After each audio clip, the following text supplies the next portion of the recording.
Olá, seja muito bem-vindo, bem-vinda a mais uma transmissão da Segunda Igreja Presbiteriana de Jundiaí. Hoje é um domingo especial. De acordo com o calendário litúrgico cristão, celebra-se hoje o Domingo de Ramos. Os cristãos se lembram da entrada triunfal de Jesus Cristo em Jerusalém, onde ele se entregou para a salvação dos pecadores que nele creem. No entanto, hoje também celebramos, também nos recordamos do aniversário de organização eclesiástica da Segunda Igreja Presbiteriana de Jundiaí. Nesse ano de 2021, a nossa igreja comemora 33 anos de organização eclesiástica. Eu convido você para se preparar para esse tempo de adoração e louvor a Deus, assistindo um vídeo que descreve um pouco da história da nossa comunidade.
Louvado seja Deus que tem sustentado a sua igreja. Deus é fiel e nós vamos cantar essa verdade nesse momento. Eu convido você para agora formarmos um grande coro que, a despeito da distância, deseja, nesse momento, declarar a grandeza e a fidelidade do Senhor. Vamos juntos entoar nesse momento o hino 32 do Inário Presbiteriano Novo Cântico. Vamos declarar que o Senhor é fiel. Vamos cantar.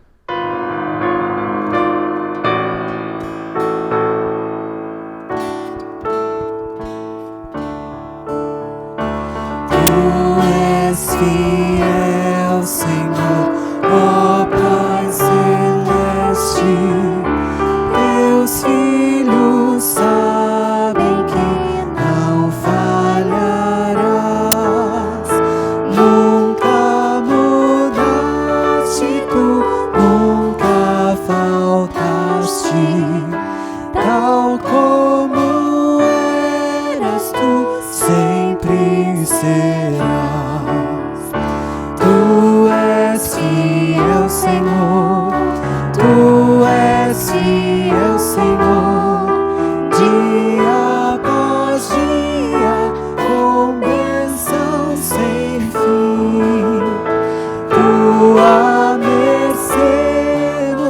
sustenta, nos guarda. Tu és fiel, Senhor, fiel assim. Flores e frutos, montanhas e mares, sol, lua, estrelas brilhando no céu. Tudo criaste na terra, nos ares, para louvar-te, Senhor, que és fiel. Tu és fiel, Senhor. Tu és fiel, Senhor. Dia após dia, com bênção sem fim. Tua mercê nos sustenta e nos guarda. Tu és fiel, Senhor, fiel assim. Pleno perdão, tu dás e segurança. Cada momento me guias, Senhor. E no porvir, ó que doce esperança, desfrutarei do teu rico favor. Tu és fiel, Senhor. Tu és fiel, Senhor. Dia após dia, com bênção sem fim. Tua mercê nos sustenta e nos guarda. Tu és fiel, Senhor, fiel assim. Eu convido você agora para uma leitura bíblica. Abra sua Bíblia no Novo Testamento, na Epístola de Paulo endereçada aos Romanos, capítulo 11, leremos os versos 33 a 36. Para essa leitura, nós vamos contar com a ajuda de irmãos muito queridos que estavam aqui quando a igreja foi organizada. Estou falando do nosso irmão seu Divanir Felino e da nossa irmã Marlene Felino. Então, por favor, nós vamos, nesse momento, ler a Escritura e orar com esses irmãos mais do que queridos. Irmãos, boa noite. A gente está muito feliz de poder participar desse culto de aniversário da igreja. Vamos fazer a leitura no livro de Romanos, capítulo 11, versículos de 33 a 36, que nos diz assim: Ó profundidade da riqueza, tanto da sabedoria como do conhecimento de Deus!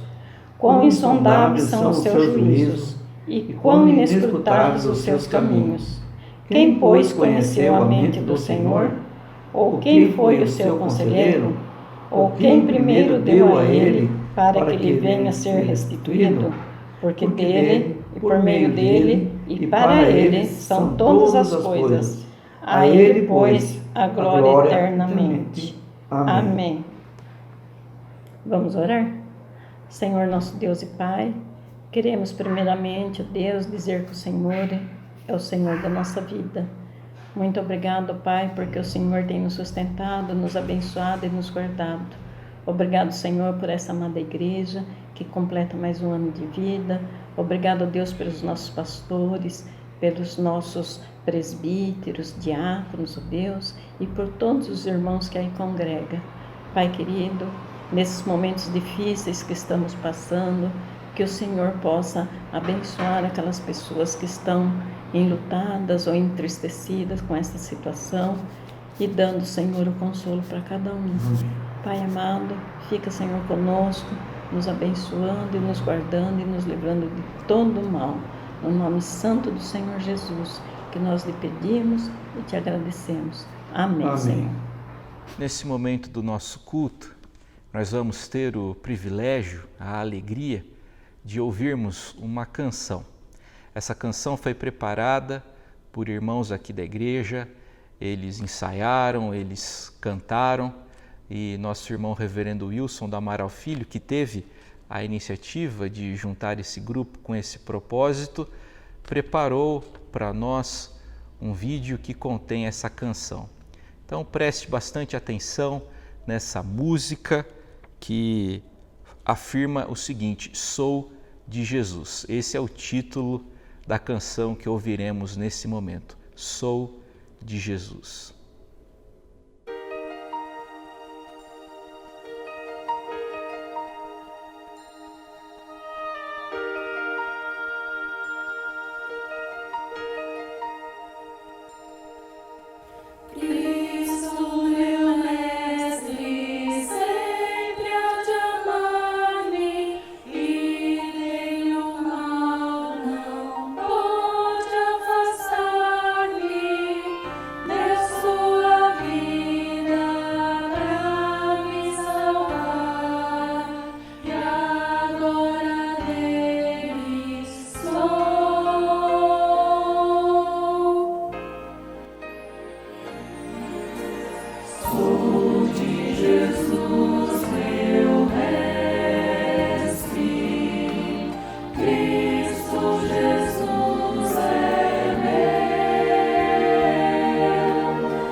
Perdido andei no mal e pecado, mas meu Jesus tomou o meu fardo, de pronto ergueu-me o meu penal, e agora dele sou.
Prezados irmãos, nós vamos ler a Sagrada Escritura mais uma vez.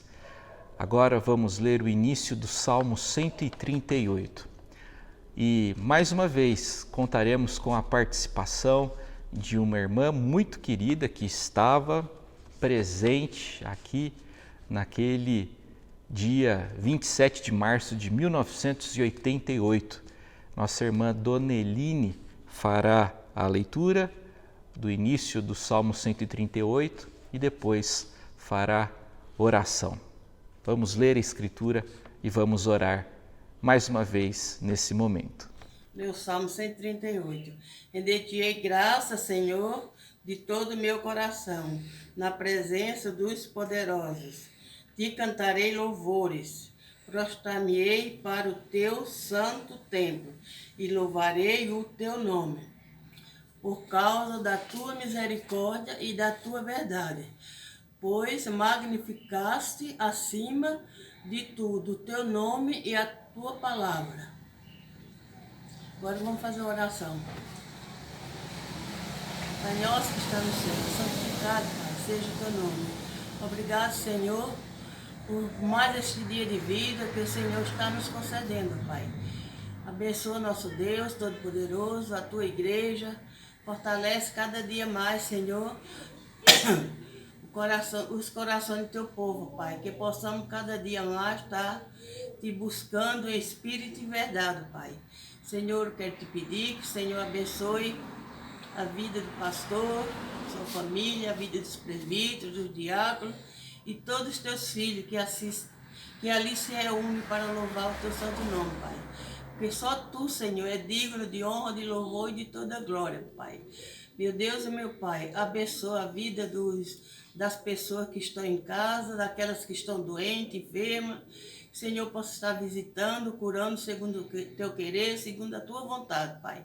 Abençoa nosso Deus, a vida, abençoa esse país com essa pandemia que está atingindo, ó Deus, o mundo inteiro. Abençoa teus filhos que estão, ó Deus, doentes neste momento. Visita os hospitais, a vida dos médicos que cuidam dos doentes ali, ó Pai, de todos que trabalham ali dentro dos hospitais, ó Pai. Que o Senhor possa estar abençoando, dando saúde, fortalecendo cada dia mais o coração de cada um, ó Pai.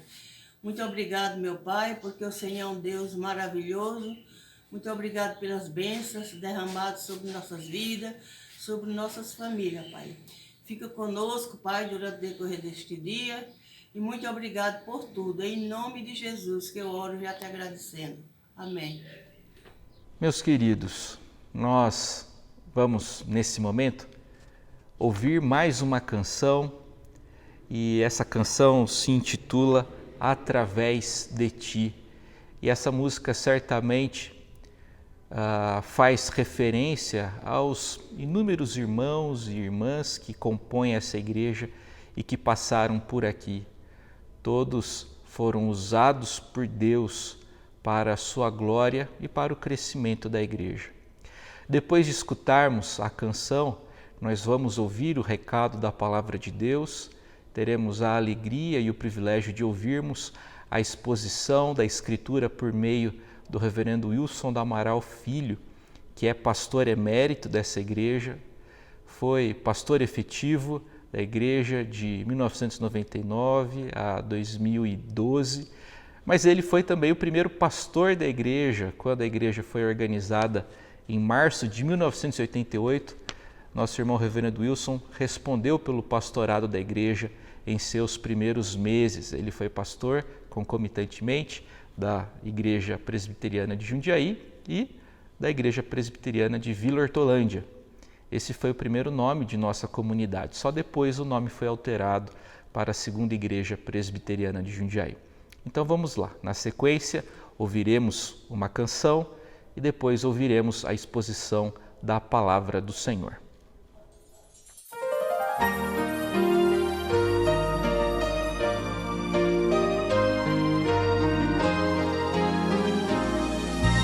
Através de ti, Deus toca meu ser, e pelo teu olhar vejo o amor de Deus.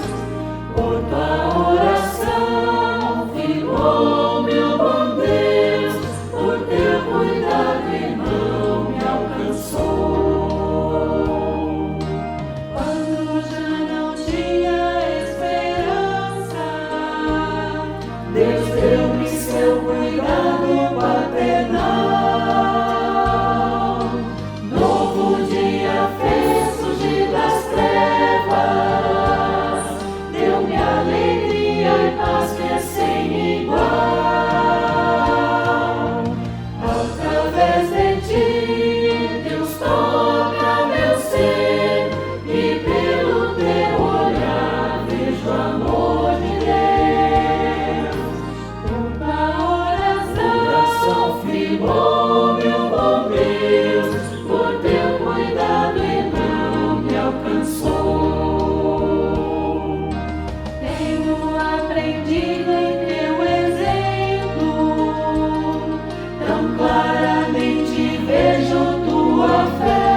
Meus irmãos, minhas irmãs, que a graça bendita do Senhor Jesus, o amor de nosso Pai e a comunhão do Espírito Santo repouse sobre a vida do seu lar, sobre a sua vida, sobre a vida de todos aqueles que te cercam nesta hora. Eu estou muito alegre, muito honrado com o alto privilégio de, neste dia 28 de março de 2021, poder chegar até você com a mensagem da Palavra de Deus, com o objetivo de levar a Palavra de Deus até o seu coração, justamente porque há 33 anos atrás, nossa igreja era organizada pelo então presbitério de Itu, hoje presbitério de Indaiatuba, consolidado com muitas igrejas, e nós damos graças a Deus porque nestes 33 anos de vida organizada, o Senhor nos ajudou, Ebenezer, até aqui nos ajudou o Senhor. E para nossa meditação, nossa reflexão, nada mais apropriado do que ouvir as falas do apóstolo Pedro que dizem respeito à igreja do Senhor. Eu sempre olhei a igreja como provinda da parte de Deus, de um lado, mas também a igreja sendo uma organização norteada pelos apóstolos no decorrer do primeiro século da história cristã. E nós herdamos de todas as maneiras as tradições apostólicas e assim nós somos organizados localmente. Ou seja, cada igreja presbiteriana é uma igreja federativa, é uma igreja não autônoma em relação a si mesma, mas que está comprometida, porque foi organizada pelo presbitério local, regional. Depois disto, ela é amparada pelo sínodo e depois disso ainda, ela é amparada na Assembleia Geral da Igreja Presbiteriana do Brasil, o Supremo Concílio. Nós vamos olhar então a Escritura neste tempo e nós vamos pensar um pouquinho no seguinte tema: a casa de Jesus Cristo. A igreja é a casa de Jesus Cristo. Naturalmente, outros apóstolos, como o apóstolo Paulo, por exemplo, vão trabalhar várias ideias como igreja corpo de Cristo, como noiva de Cristo, como edifício de Deus, como família de Deus. Há um sem número de expressões que indicam a igreja como essa unidade com o Senhor Jesus Cristo. E, naturalmente, Pedro tem a sua visão também a respeito da igreja como casa de Jesus Cristo. E eu convido a sua atenção exatamente para nós pensarmos em alguns pontos importantes que os textos da primeira carta de Pedro destacam. Abra sua Bíblia no primeiro capítulo e você vai verificar de princípio que Pedro está saudando os crentes que estão dispersos em várias regiões próximas de onde saiu o evangelho, que é a Palestina.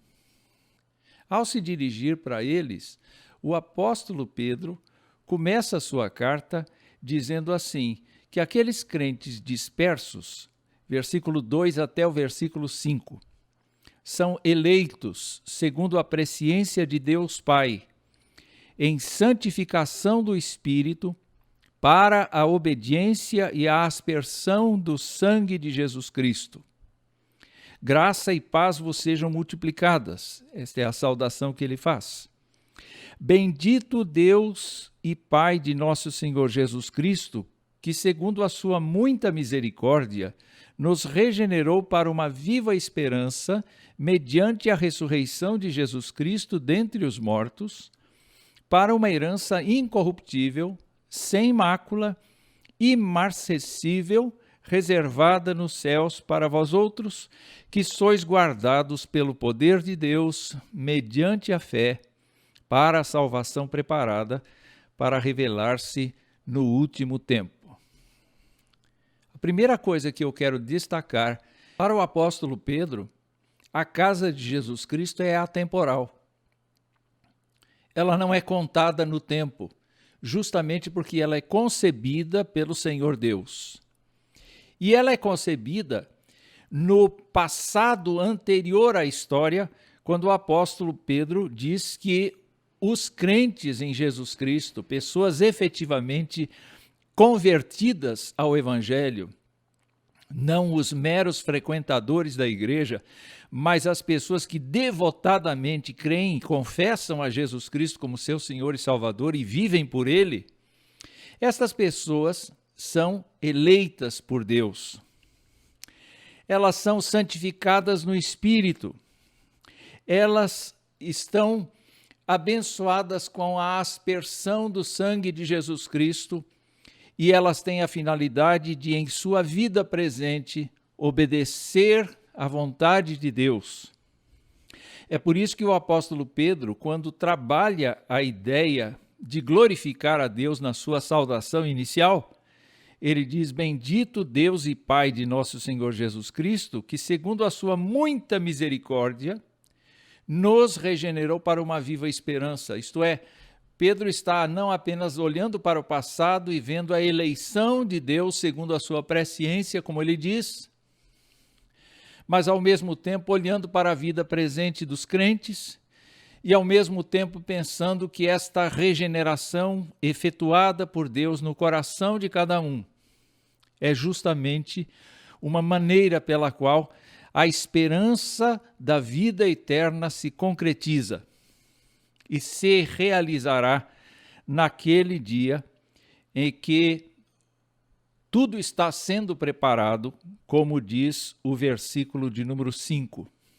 O maravilhoso disto é que quando Deus trabalha a salvação dos seus filhos,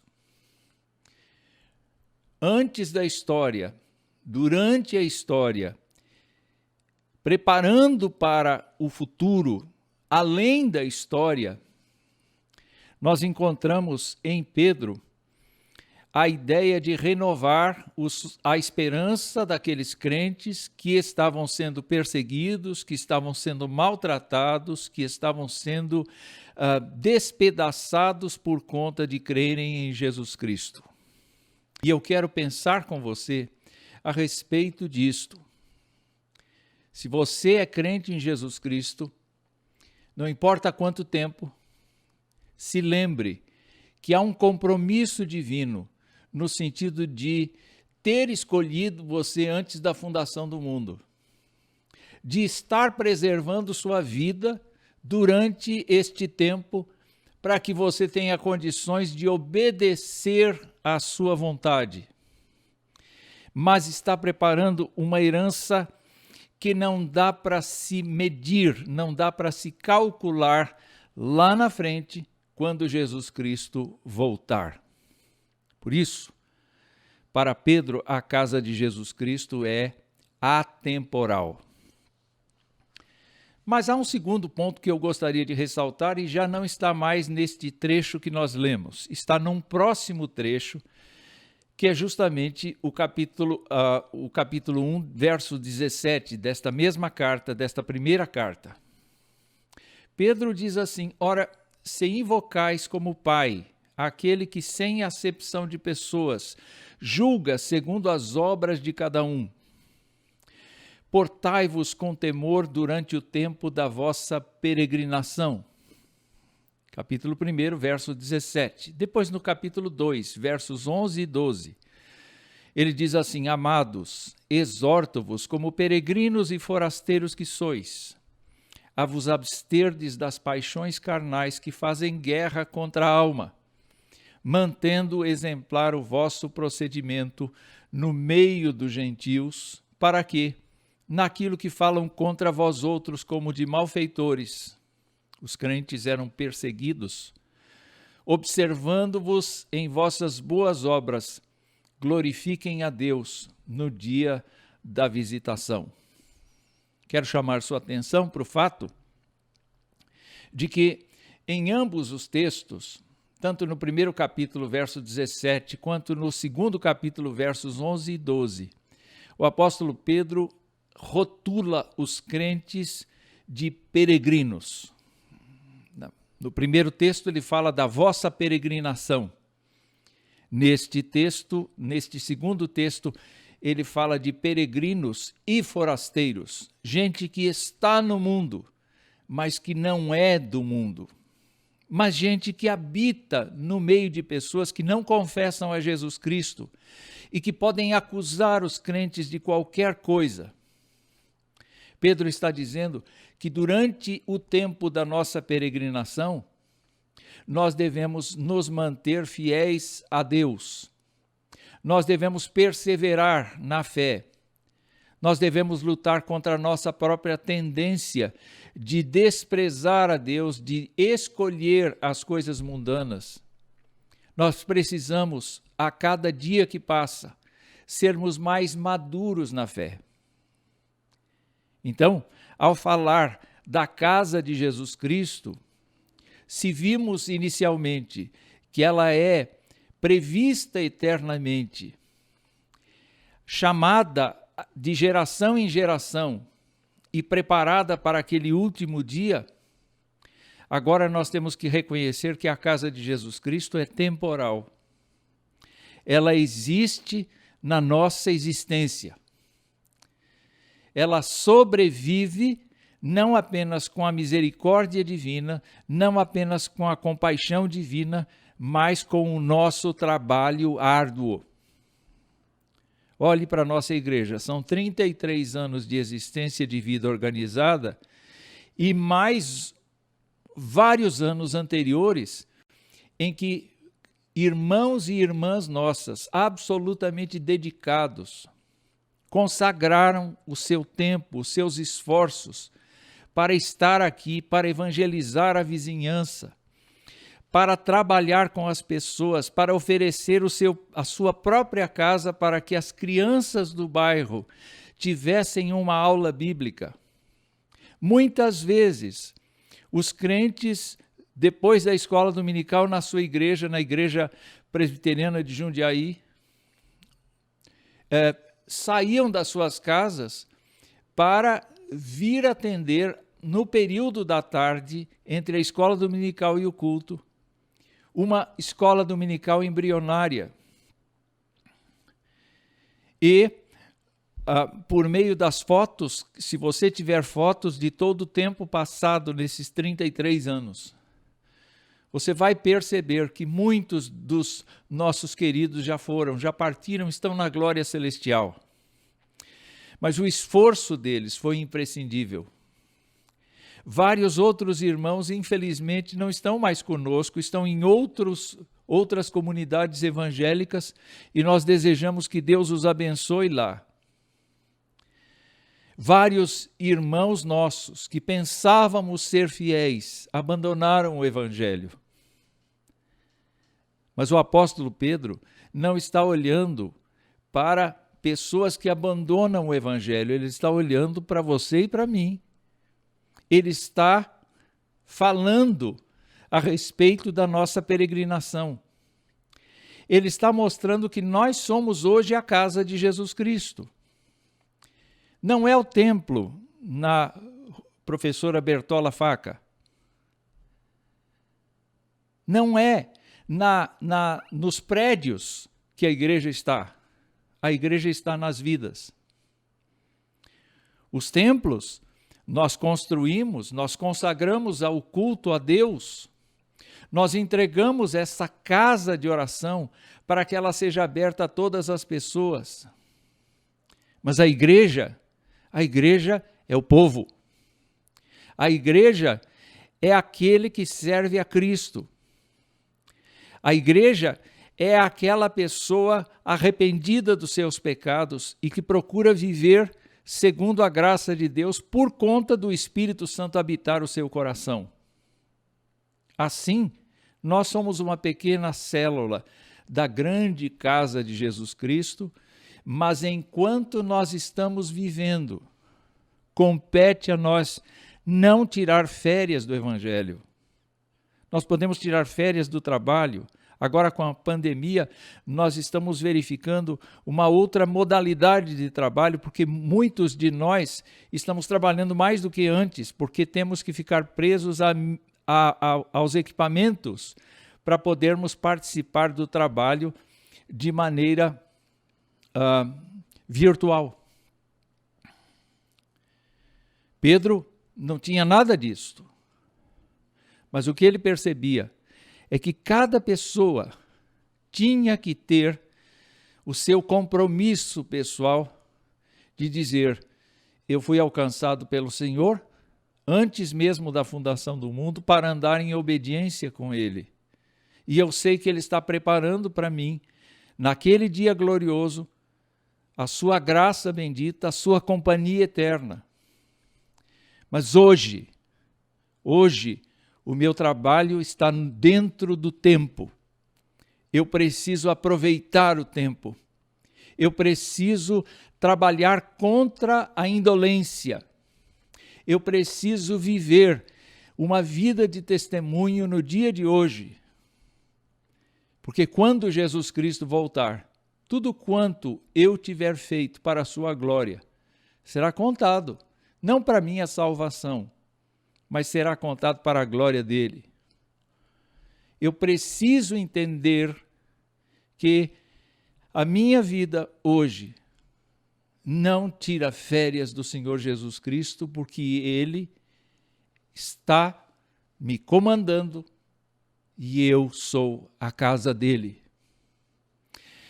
Um terceiro ponto que eu gostaria de mencionar aqui, nesta reflexão muito simples, é que o apóstolo Pedro, quando trabalha a questão da casa de Jesus Cristo, ele demonstra com toda clareza que esta casa tem uma natureza diferenciada. Abra o capítulo 2, o verso 5, e lá está dito o seguinte: também vós mesmos, como pedras que vivem, sois edificados casa espiritual, para serdes sacerdócio santo, a fim de oferecerdes sacrifícios espirituais agradáveis a Deus por intermédio de Jesus Cristo. E lá no capítulo 4, nos versos 10 e 11, ele diz: servi uns aos outros, cada um conforme o dom que recebeu, como bons dispenseiros da multiforme graça de Deus. Se alguém fale de acordo com os oráculos de Deus.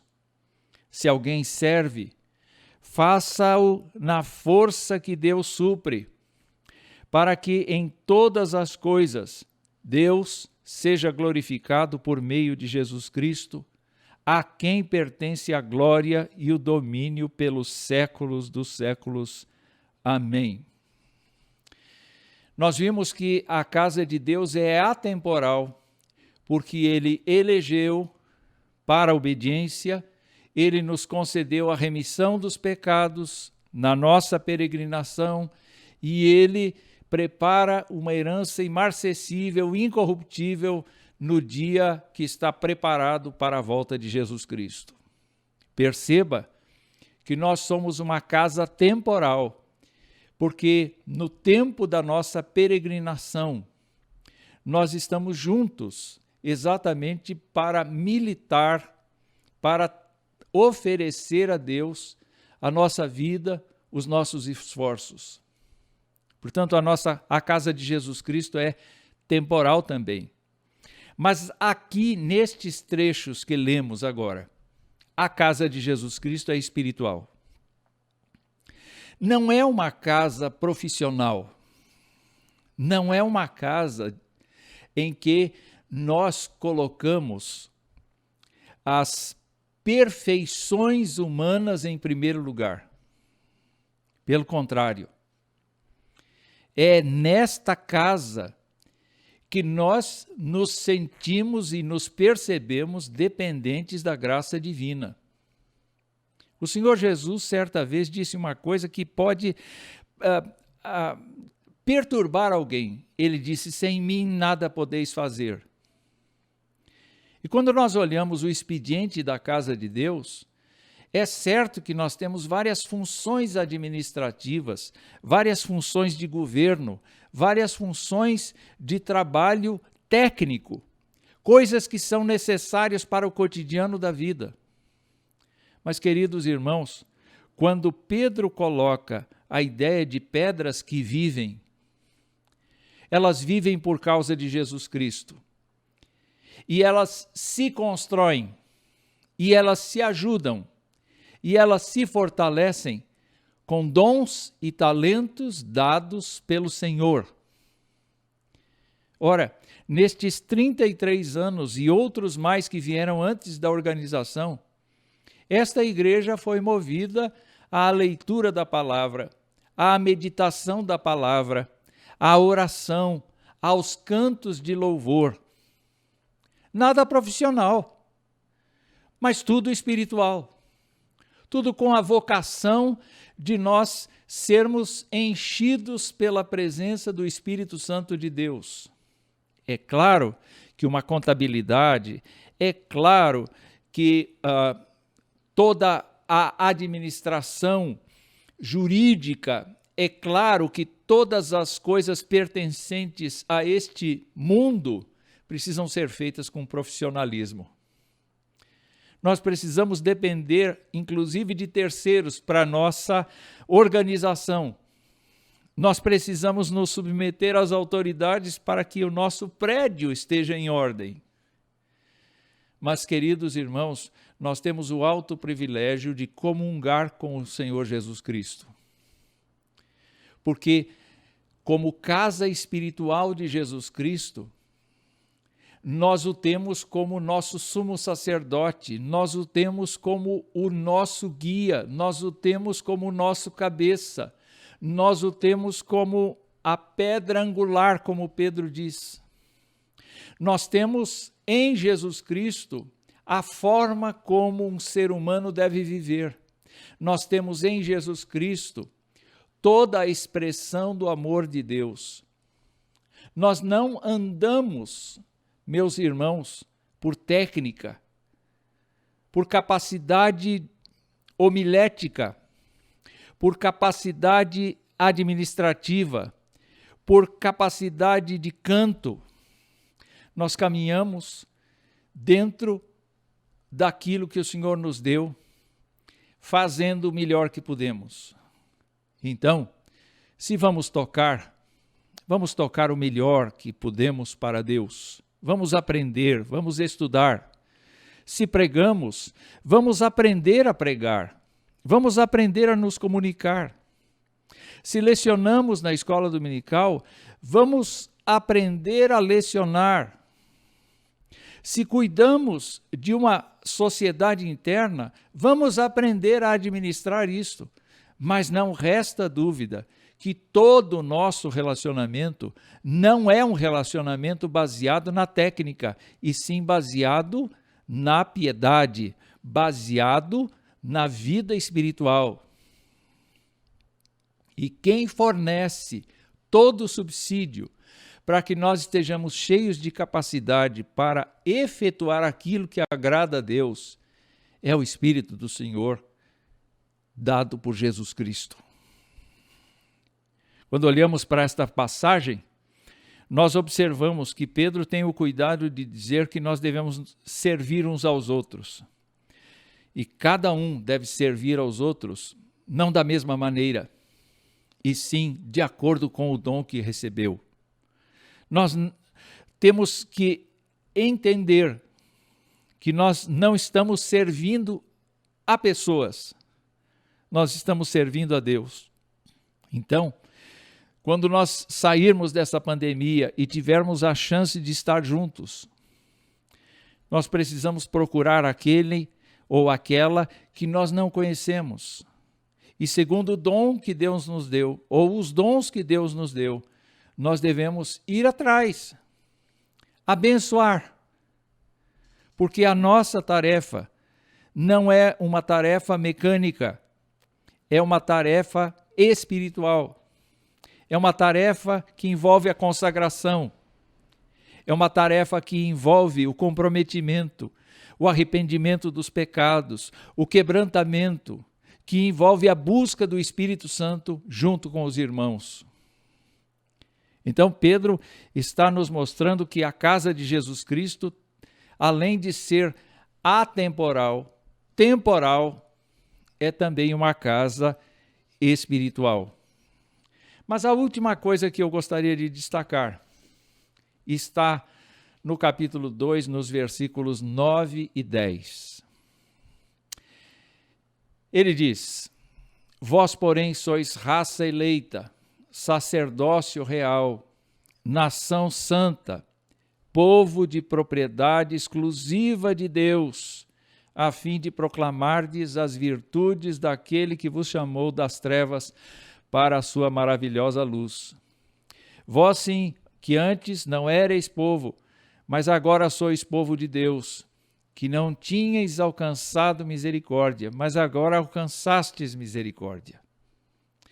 Nós não devíamos estar aqui se não fosse a misericórdia divina. Nós não deveríamos estar ouvindo a palavra de Deus ou militando nas coisas de Deus se Deus não nos tivesse chamado, porque nós não seríamos capazes de fazer isto por nós mesmos. Mas o que nós percebemos no texto, queridos irmãos, é que a casa de Jesus Cristo é uma casa missionária. Sim, ela é fora do tempo, ela é no tempo, ela é uma casa de natureza espiritual, mas ela é uma casa de natureza missionária. Justamente porque, depois de tantos atributos generosos que Pedro cita aqui, raça eleita, sacerdócio real, nação santa, povo de propriedade exclusiva de Deus, ao contrário daquilo que muitas vezes lemos no Antigo Testamento, que Deus dizia assim: não tenham contato com o povo tal, porque eles vão influenciar negativamente vocês. Quando Jesus Cristo veio, ele fez uma oração linda que está em João 17, e lá nós nos lembramos que ele intercedeu em favor dos seus. E ele reconheceu que assim como ele não era do mundo, os seus discípulos também não eram no mundo, mas estavam no mundo. E então Jesus Cristo disse assim: eu não peço que os tires do mundo, e sim que os guardes do mal. E um exemplo claro de que a casa de Jesus Cristo é missionária foi no momento em que, antes de subir ao céu, Jesus Cristo disse assim: e recebereis poder que há de vir sobre vós. Estava falando do Espírito Santo de Deus. E sereis minhas testemunhas, tanto em Jerusalém como em toda a Judéia e Samaria e até os confins da terra. Veja, no tempo dos discípulos, todos os povos ao redor, inclusive muito distantes, chegando à capital do império, Roma, o evangelho foi conhecido daquela geração. Praticamente, o mundo ocidental foi evangelizado, foi confrontado com o evangelho. Agora, na pandemia, eu creio que, de certa maneira, nós estamos tendo o privilégio de colocar mensagens na internet, que é justamente universal, mundial, e nós provavelmente vamos ter a chance de ver o evangelho dar um salto no sentido de conhecimento, embora nós reconhecemos que há nações que travam a entrada das coisas evangélicas. Não importa. Dentro da sua soberania, Deus fará aquilo que lhe apraz. Mas o que me chama a atenção é que depois de nós entendermos que o crente em Jesus Cristo, tanto o crente estudado quanto o não estudado, tanto o crente que tem recursos quanto aquele que não tem recursos, não importa se é homem, não importa se é mulher, o crente é raça eleita, o crente é sacerdócio real, o crente é nação santa, o crente é propriedade exclusiva de Deus.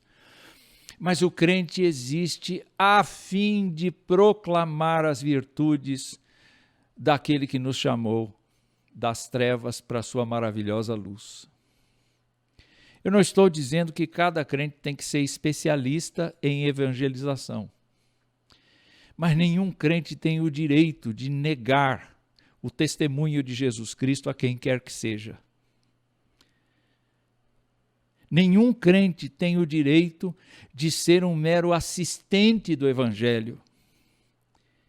Cada crente é convocado para proclamar as virtudes daquele que o chamou das trevas para a sua maravilhosa luz.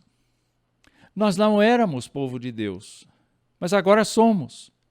Nós não tínhamos misericórdia, mas agora temos. E isto, como o próprio Paulo também admite, este amor de Deus por nós nos constrange, de maneira que agora nós não temos que viver para nós mesmos, mas viver para Cristo, e temos que compartilhar o que Cristo fez por nós aos outros.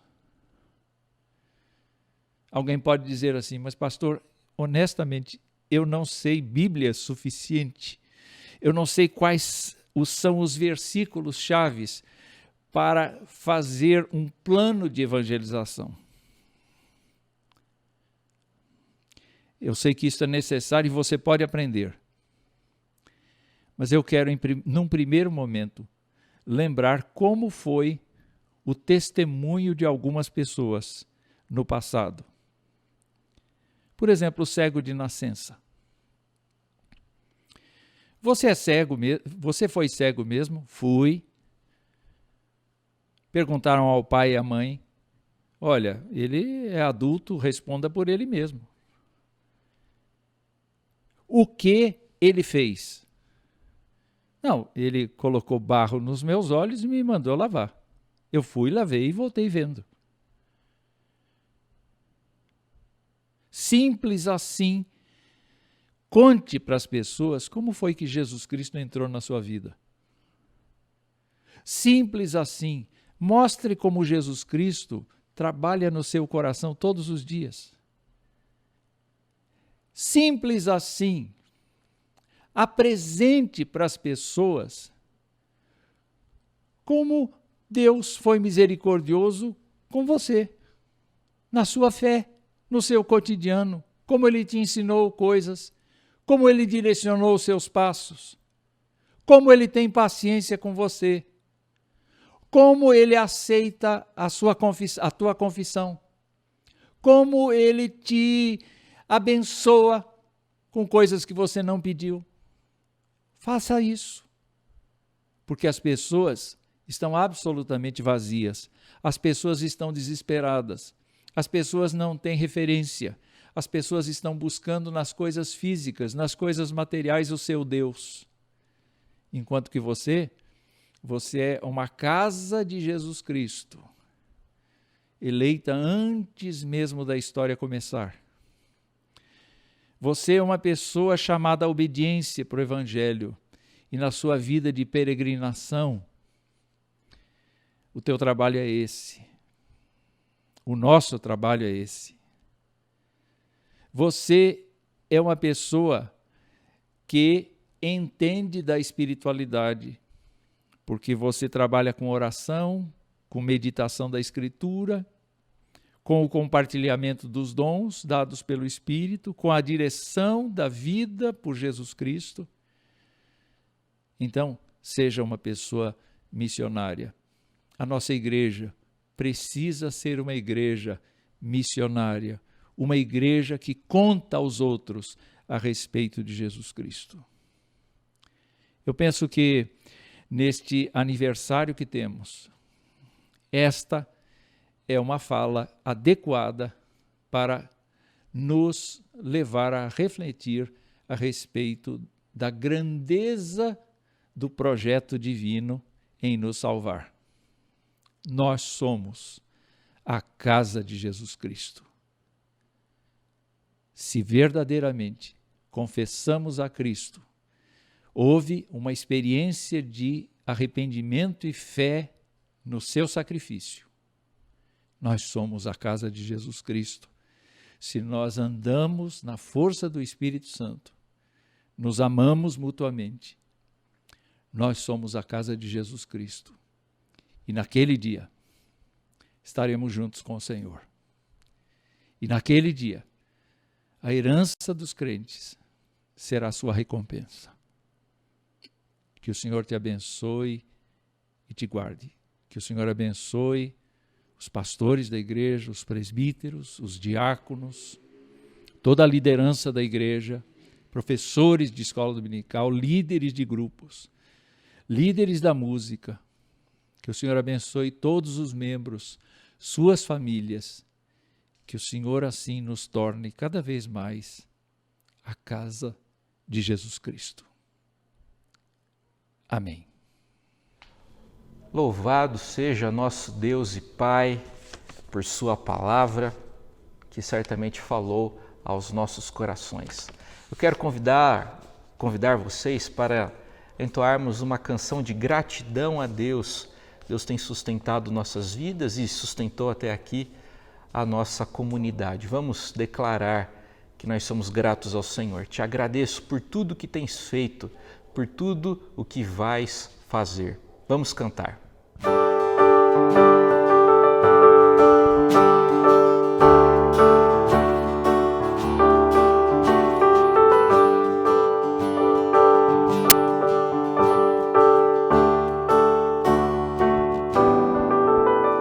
Por tudo que tens feito, por tudo que vais fazer, por tuas promessas e tudo que és, eu quero te agradecer com todo o meu ser.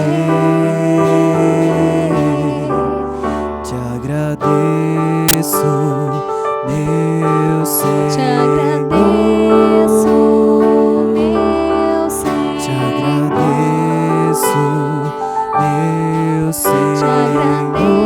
Te agradeço, meu Senhor. Te agradeço por me libertar e salvar, por ter morrido em meu lugar. Te agradeço, Jesus, te agradeço. Eu te agradeço, te agradeço, te agradeço por me libertar e salvar, por ter morrido em meu lugar. Te agradeço, Jesus, te agradeço. Eu te agradeço, te agradeço, te agradeço, te agradeço.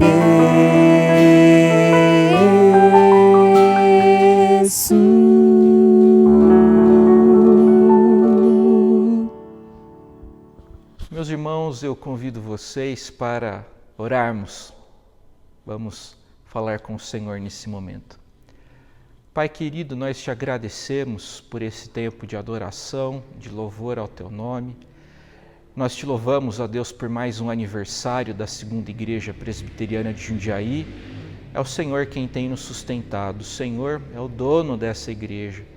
E rogamos, ó Deus, para que o Senhor use a igreja, use a comunidade para a glória do teu nome. Nós te louvamos por cada pessoa que fez parte dessa história e faz parte dessa história agora. Que a tua bênção alcance a todos.